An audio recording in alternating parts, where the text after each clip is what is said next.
भगवान की तलाश नहीं, बस चमत्कार की भूख लगी है सबको। जय भैरव, जय માં। આજે 12 નવેમ્બર સવારના 3:15 બ્રહ્મ મુહૂર્ત અને કાળભૈરવ જયંતિ. આ દુર્લભ સંયોગ આજે છે. આજે શિવજીની જટામાંથી શિવજીના 5મા અવતાર એવા કાળભૈરવની રચના થઈ હતી. હું અહીં તમને કાળભૈરવ વિશે કોઈ દિવસ ન સાંભળેલું અને સ્વરચિત એવું કંઈક છે જે તમને બધાને શેર કરવા માટે આવ્યો છું. કાળભૈરવમાં શ્રદ્ધા રાખવી અને પોતાની અંદર કાળભૈરવને જગાડવા એ બંને ખૂબ અલગ અલગ રસ્તા છે, જેમાંથી મેં એને મારી અંદર ચેતના સ્વરૂપે જગાડવાનો પ્રયાસ કર્યો છે અને એ પ્રયાસની અંદર હું ત્યાં અગ્રેસર છું.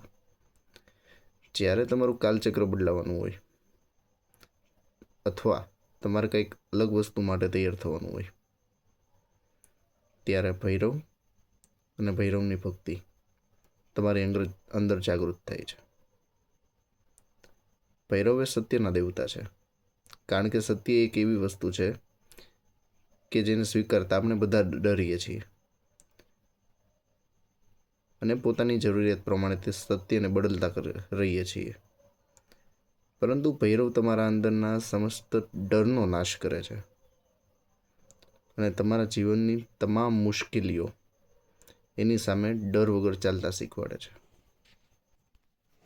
ભૈરવ એની સાથે ચાલે છે જે પોતાની અંતરાત્મા સાથે અને બીજા સાથે શુદ્ધતાથી અને કર્તવ્યનિષ્ઠાથી વર્તન કરે છે અને જેને ડર છે કે હું કંઈ પણ ખોટું કરું કે મારા સ્વાર્થથી હું કોઈનું કંઈ ખોટું કરું તો ઉપર કોઈક એવું બેઠું છે કે મારે એનો હિસાબ એને દેવાનો છે. ભૈરવે 3 ગુણ સત્વ, રજસ અને તમસ આનાથી પર છે અને તમને પણ પર લઈ જાય છે. અને માણસના શત્રુ એવા 6 રીપુ કામ, ક્રોધ, મદ, લોભ, મોહ અને મત્સર્ય જે આપણા દુશ્મન છે એનો પણ વિનાશ કરનારા છે. પછી આપણા 4 પ્રકારના કર્મો જેવા કે પ્રારબ્ધ કર્મો, સંચિત કર્મો, આગામી કર્મો અને ક્રિયામણ કર્મો એના શુભાશુભ ફળ એનાથી પણ બચાવનારા છે, જેનો ઉલ્લેખ શિવ ભગવાનના એક ભજનની અંદર બહુ સુંદર રીતે કરવામાં આવ્યો છે કે કર્મની ગતિ મેં કંઈ ન જાણી, ભાગ્યની રેખા મારી અવળી પડી. હવે ડૂબવાને નથી કઈ વાર રે, મારા પાપો કરે છે પોકાર રે. હું ડૂબી રહ્યો છું મજધારમાં, મને આ સંસારમાંથી હવે તું તાર રે. એટલે આ બધા કર્મોને લીધે જે આપણે આપણા જીવનની અંદર ઉથલ પાથલ કરીને બેઠા હોઈએ, હવે એ મારાથી સહન નથી થતું, એમાંથી તું મને તાર, એવું ભગવાનને એ ભજનની અંદર વર્ણન કરવામાં આવ્યું છે. ભૈરવને ક્ષેત્રપાલ કહેવામાં આવ્યા છે, પણ ભૈરવ આપણને ખબર હશે કે કાશીના ગોટવાલ, કાશીના રક્ષક છે, પણ એવું નથી. એ ખાલી કાશીના નહીં, આપણું જે આ શરીર છે એનાય તે રક્ષક છે, એનાય ક્ષેત્રપાલ છે. કઈ રીતે? તો ગીતાની અંદર કૃષ્ણ ભગવાન છે એ અર્જુનને કહે છે 13મા અધ્યાયની અંદર, 13મા અધ્યાયના શરૂઆતના શ્લોકો છે એમાં ક્ષેત્રમ ક્ષેત્રજ્ઞ એવ ચ, એમાં ક્ષેત્રની તે વાત કરવામાં આવી છે. તો એ ક્ષેત્રની અંદર કૃષ્ણ ભગવાન એમ કહે છે કે ક્ષેત્ર એ બીજું કાંઈ નથી પણ એ તમારું પોતાનું શરીર છે. જ્યાં સુધી તમે તમારા પોતાના શરીરને નથી સમજતા ત્યાં સુધી તમે એનું રક્ષણ કરી નથી શકતા અને તમે તમારા શરીરના ક્ષેત્રપાલ નથી બની શકતા, એટલે કે રક્ષક નથી બની શકતા. ભૈરવ એવું તત્વ છે જે આપણા શરીરની અંદર પ્રાણરૂપી ઉર્જા જે નીચેથી ઉપરની બાજુ વહે છે. પ્રકૃતિનો નિયમ છે કે ઉર્જા હંમેશા નીચેથી ઉપર જ વહે, બરાબર? એના પાલક અને રક્ષક બંને છે. અનેક સિદ્ધો અને અનેક શાસ્ત્રોના મતે એવું કહેવામાં આવ્યું છે કે આપણા શરીરની અંદર તે બ્રહ્માંડનું બધો સાર નીચ છે, આપણા શરીરની અંદર જ ઉજ્જૈની છે, આપણા શરીરની અંદર જ કાશી છે. અને આપણી શરીરની અંદર જ બ્રહ્મ છે. ભૈરવ છે એ પ્રકૃતિને સમજાવે છે કે જે પ્રકૃતિ ઉપર મારું તમારું બધાનું જે શરીર છે એ ચાલી રહ્યું છે, અને સાથે સાથે બ્રહ્મત્વને બહાર નહીં, પોતાની અંદર કઈ રીતે શોધવું, પોતાની અંદર કઈ રીતે જાગૃત કરવું, એ શીખવાડવાવાળા ગુરુ પણ છે. When Bhairava flows within, Kundalini knows. With every vibration, the yogi awakens. The light is within your DNA. Bhairava tunes the temple within.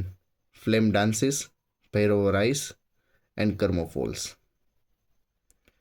જો કોઈને એમ હોય કે કર્મે લખ્યા કિરદાર કોઈ દિવસ છઠ્ઠી ના ચૂકે નહીં, પછી ભલે ને હુનર કરો હજાર, આખરે આડા તો પડે જ તે. કર્મો હોય એનાથી તો ભગવાને નથી બચ્યા, કૃષ્ણ ભગવાને નથી બચ્યા, રામ ભગવાને નથી બચ્યા, કે કાળ ભૈરવ પોતે નથી બચ્યા. બરાબર, એને બ્રહ્મ હત્યા કરી હતી તો બ્રહ્મ કપાળ હાથમાં હતું. એ ભલે માયા જ હતી સંસારને કંઈક ઉપદેશ આપવા માટે, પણ કર્મ છે એ ભગવાનને ભોગવવા પડ્યા હતા. પણ જો તમારા કાંડાની અંદર, એટલે કે તમારા શરીરની અંદર, તમારી આત્માની અંદર અપાર ભક્તિ હોય, અપાર ભક્તિ, અને એ અપાર ભક્તિની અંદર નિસ્વાર્થ શક્તિ હોય, એ શક્તિ પરોપકારની હોઈ શકે, તો આપણે કર્મ અને ભાગ્ય બંને બદલતા જોયા છે. કઈ રીતે? માર્કંડેય ઋષિ 16 વર્ષની આયુ હતી, ભગવાને જન્મ પહેલાં જ કહી દીધું હતું. પછી એને સંજીવની વિદ્યાનું જ્ઞાન મળ્યું, અને એની સંજીવની વિદ્યા જે માર્કંડેય ઋષિના મહામૃત્યુંજય મંત્ર તરીકે આજે પણ યુઝ કરવામાં આવે છે, અને લોકોને એનો ફાયદો મળે છે જો એ પ્રોપર ઇનિશિએશનથી બધી વસ્તુથી કરવામાં આવે તો. એટલે કર્મ ગમે એવો હોય, તમારી ભક્તિ જો પ્રબળ હોય ને, ભક્તિ યોગ તમારો પ્રબળ હોય ને, તો એ કર્મો નહીં બદલી શકો. ભલે ભગવાન ન બદલી શકે, પણ તમે પોતે બદલી શકો. એટલે તો એવું કહેવાય છે કે ભગવાન છે એ તમારા માટે કાંઈ નથી કરતા, પણ એ જે કંઈ પણ વસ્તુ કરાવે છે એ તમારા દ્વારા બધું કરાવે છે, અને તમારા દ્વારા તે બધી વસ્તુ કે પરિસ્થિતિ એનો બદલાવી કરાવે છે. આમ જોવા જઈએ તો લંકા સોનાની હતી, દ્વારકા સોનાની હતી. લંકા હતી એ અનીતિની હતી, દ્વારકા હતી એ નીતિની હતી. અંતે શું થયું? લંકા સળગી ગઈ, દ્વારકા ડૂબી ગઈ. રહ્યું નીતિનું નહીં, રહ્યું અનીતિનું નહીં. બરાબર? તો એનો મતલબ આપણને એમ સમજાય છે કે આ મૃત્યુલોક છે, આની અંદર કાંઈ રહેવાનું નથી. પ્રેમ હોય, દુશ્મની હોય, ઈર્ષ્યા હોય, ભાઈબંધી હોય, એ છેલ્લે વિલીન થવાનું જ છે. બરાબર? આ બધાની વચ્ચે એક એવી વસ્તુ છે કે જે રહેશે, એ શું છે? એ આપણા સત્કર્મો અને આપણી ઉપાસના.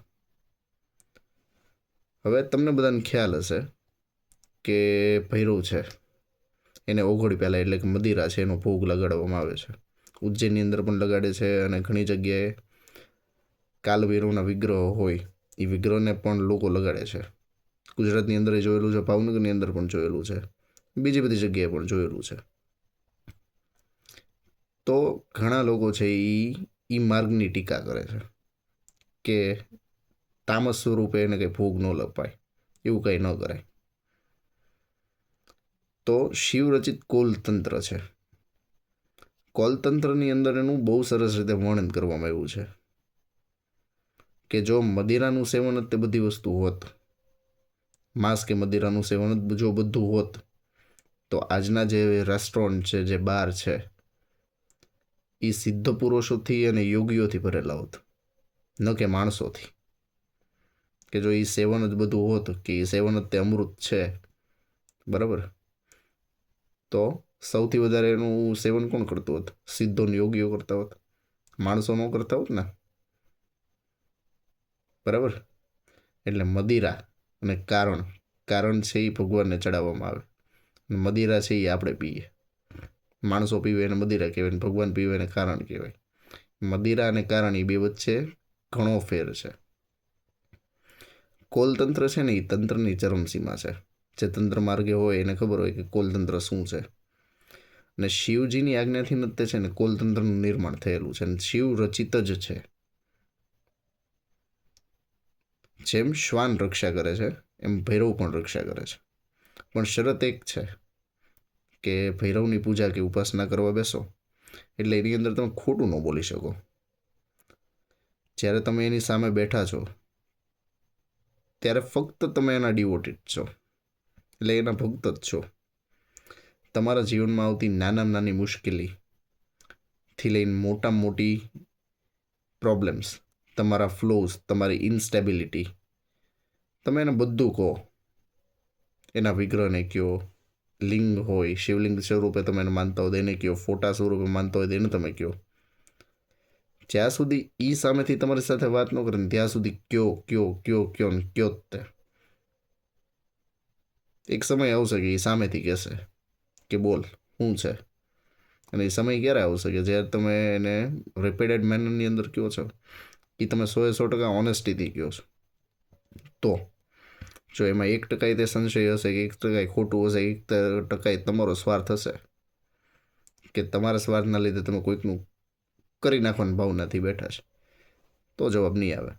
પણ સાચું હશે અને તમે કીધા ગીત કરશો, એ જવાબ આપશે, 100% આપશે. તમારે કોઈ દિવસ છે ને બહાર કોઈને કાંઈ વસ્તુ કહેવા જવાની જરૂર નથી કે મારી યાર આ થાય છે. જ્યારે ભૈરવ કે અન્ય કોઈ દેવી દેવતા તમારું સાંભળવા તમારા ઘરની અંદર, તમારા શરીરની અંદર, તમારી આત્માની અંદર, તમારા ચિત્તની અંદર બેઠા ત્યારે. તો આવો આપણે બધા સાથે ભૈરવ ઉપાસના કરીએ અને આપણું જીવન અને આપણા પરિવારનું જીવન સુખમય અને શાંતિમય બનાવીએ. આ સાથે આજની ભૈરવ જયંતિના તમને બધાને પ્રણામ. અસ્તુ.